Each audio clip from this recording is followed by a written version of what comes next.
नमस्कार मंडळी, मी तुमचा लाडका मित्र वरद विजय चव्हाण आणि मी तुम्हा सर्वांचं माझ्या युट्यूब चॅनलमध्ये स्वागत करत आहे. मंडळी, धर्मा प्रोडक्शन्स जेव्हा ऍक्शन सिक्वेन्समध्ये येते, खास करून आपल्या इंडियन आर्मीवर आणि एरवी इतर फिल्म्सबद्दल सोडा, पण जेव्हा सिद्धार्थ मल्होत्रा आर्मी युनिफॉर्ममध्ये येतो तेव्हा असं आपण बोलू शकतो की हे सॉर्ट ऑफ एक बॉक्स ऑफिस विनिंग कॉम्बिनेशन ठरतं.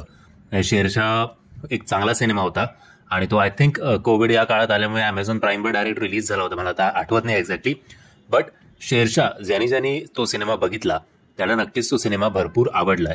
आणि याआधी म्हणजे जानेवारीमध्ये आला होता धनुषचा तमिळ सिनेमा, ज्याचं नाव होतं कॅप्टन मिलर. त्या सिनेमाचा जर तुम्ही ट्रेलर बघितलात तर ज्या प्रकारे तो ट्रेलर एडिट केला होता, म्हणजे प्रत्येक ऍक्शन सिक्वेन्समध्ये, ऍक्शनच्या त्या मुवमेंटमध्ये गन शॉट्स असतील, हँड फाईट असतील किंवा चुरीबिरी खूप असणं असेल, ते सगळं ज्या प्रकारे सिंक करण्यात आलं होतं आणि त्याच्यावर बॅकग्राऊंड म्युझिक देण्यात आलं होतं विथ साऊंड इफेक्ट्स, तसं जे गूजबम्स येतात ना, तसं योद्धा या सिनेमाचा जो ट्रेलर आलाय त्याच्या शेवटच्या 10 सेकंडमध्ये काय होतं हे एकदा बघाच.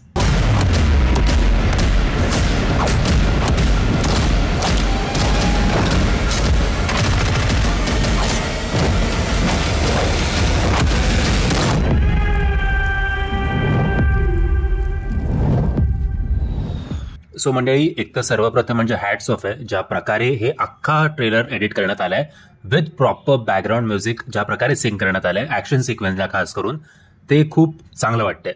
जेव्हा या सिनेमाचा टीजर आला होता तेव्हाच मी म्हटलं होतं की कदाचित त्याच्यात एक नाही तर 2 हायजॅक्स असतील आणि दुसऱ्या हायजॅकमध्ये, इनफॅक्ट रादर दोन्ही हायजॅक्समध्ये सिद्धार्थ मल्होत्रा त्या प्लेनमध्ये होता. पहिल्या हायजॅकमध्ये त्याला तेवढं यश मिळालं नाही, त्याला निलंबित करण्यात आलं. आणि दुसऱ्या हायजॅकमध्ये तो त्याचं हा जो करिअरवर डाग लागलेला आहे, खास करून तेव्हा जेव्हा त्याचे बाबा स्वतः आर्मी ऑफिसर होते. सो आता बाबांना पण एक प्राऊड फिलिंग द्यायची आहे आणि स्वतःच्या करिअरवर, योद्धा या टीमवर जो एक डाग लागलाय तो पण आपल्याला क्लिअर करायचा आहे. या सगळ्या, माफ करा, आमचा योद्धा तिकडे रडतंय ज्याचं नाव आहे इरा चव्हाण. तिचा आवाज तुम्हाला येत असेल तर माफ करा.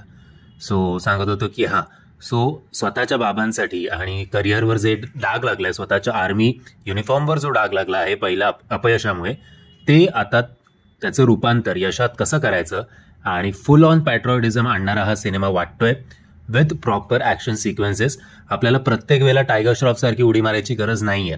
Normal hand to hand combat जसे सोल्जर्स करतील तसं प्रत्यक्षात जर दाखवण्यात आलं तर जास्त आपल्याला पॅट्रिऑटिझम आणि ते सीन्स जे आहेत ते खूप रिअलिस्टिक वाटतील, याच्यात काही शंका नाही. सो म्हणजे जर तुम्ही हा ट्रेलर बघितला नसेल तर त्याची लिंक मी तुम्हाला खाली डिस्क्रिप्शन बॉक्समध्ये देतोय. मी आशा करतो तुम्हाला हा व्हिडिओ आवडला असेल. जर तुम्हाला हा व्हिडिओ आवडला असेल तर प्लीज या व्हिडिओला लाईक, शेअर आणि चॅनलला सबस्क्राईब करायला विसरू नका. जय हिंद, जय महाराष्ट्र.